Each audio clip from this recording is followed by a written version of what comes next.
Bismillahirrahmanirrahim. Assalamualaikum warahmatullahi wabarakatuh. Halo teman-teman, kembali lagi bersama saya Andi Mulkhairi pada mata kuliah Ekonomi Media. Nah, pada kali ini saya akan menjelaskan materi tentang pasar ekonomi media. Nah, apa sih pasar ekonomi media itu?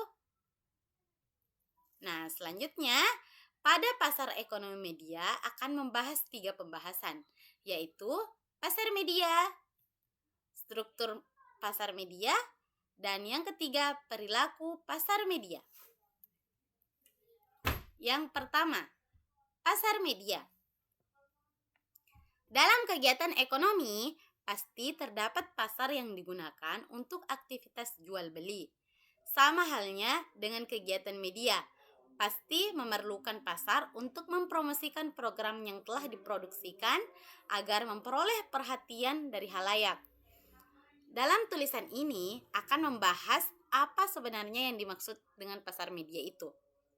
Nah, pasar merupakan target atau sasaran dari produk, baik barang ataupun jasa yang dihasilkan oleh media. PitchArt dan Kickwhile menyatakan bahwa keunikan industri media pengiklanan dalam proses pelaksanaannya membidik halayak dan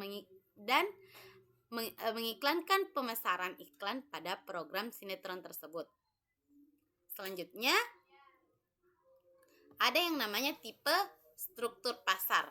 Nah, pada tipe struktur pasar terbagi menjadi yang pertama, monopoli.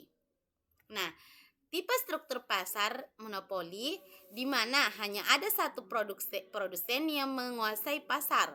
Yang kedua, struktur pasar monopoli juga kebanyakan terjadi di negara-negara komunis atau otoriter. Di Indonesia sendiri terdiri dari TVRI yang dimana pernah monopoli industri televisi di masa pemerintahan Orde Baru. Nah, tipe struktur pasar yang kedua ada oligopoli, yang dimana hanya ada beberapa produsen yang bermain di pasar. Namun, hanya ada satu produsen yang relatif dan industri rekaman relatif beroperasi atau bekerja dalam struktur pasar monopoli.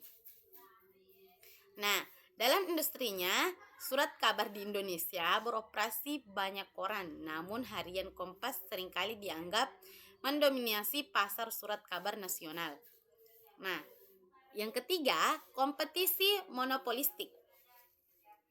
Nah, kompetisi monopolistik itu tipe struktur pasar yang mana terdapat banyak produsen di pasar yang memproduksi produk yang nyaris sejenis. Nah, industri buku, majalah, dan radio merupakan industri media yang beroperasi dalam pasar kompetisi monopolistik. Nah, yang terakhir itu ada kompetisi sempurna. Tipe struktur pasar di mana banyak produsen yang menghasilkan produk sejenis dan tak satupun yang dominan. Nah, televisi swasta cenderung menghasilkan program seragam, dianggap beroperasi dalam pasar kompetisi sempurna. Selanjutnya, ada yang namanya struktur pasar. Nah, struktur pasar itu terbagi 5. Yang pertama, jumlah produsen. Yang kedua, diferensiasi produk. Yang ketiga, riset dan inovasi. Yang keempat, investasi. Yang kelima, teknik legal. Oke, itulah tadi penjelasan saya mengenai pasar ekonomi media. Thank you for watching. Jangan lupa like, comment, and subscribe. Assalamualaikum warahmatullahi wabarakatuh.